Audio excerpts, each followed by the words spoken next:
A good soggy Saturday morning, everyone. We are starting off the day with a few rain showers, mainly across the coastline, but we picked up a decent amount of rain just yesterday, picking up around 2 to 4 inches overall, isolated pockets of higher amounts.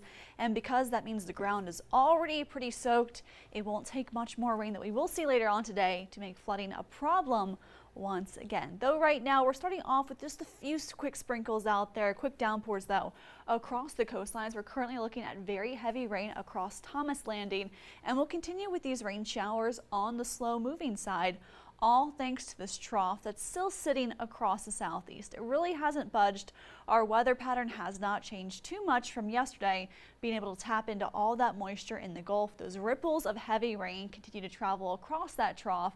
So of course, still looking at another round of soaking, slow moving rain showers and storms to arrive later on today. Now, because again, how much rain we saw yesterday, how much rain we're going to be seeing today with an additional 1 to 3 inches, isolated pockets of higher amounts once again, that flood watch is going to continue. So we are looking at that flood possibility later on today, continuing into this afternoon and then eventually into this evening. Now, as we head towards lunchtime, we begin to see those rain showers pop up once again. Soaking rain continues all the way through this evening into the overnight hours, and then gradually as we head into very early Sunday morning, we start to lose more of that chance of rain. However, just like this morning, we can't rule out a few morning rain showers still hanging around.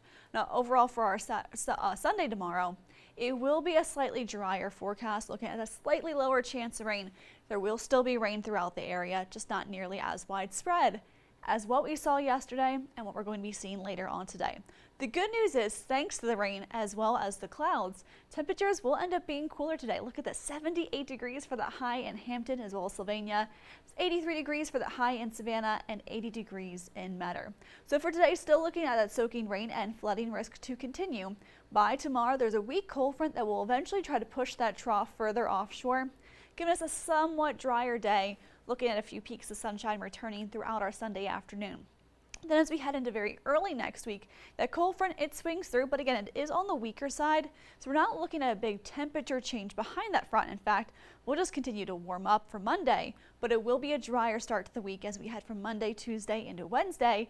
That's when our next cold front moves in, that reinforcing cold front. That one actually brings us cooler mornings. Our highs go back into the mid 80s and our lows start off each morning back into the mid 60s. Thanks, Alyssa. Now let's take a look at our community calendar.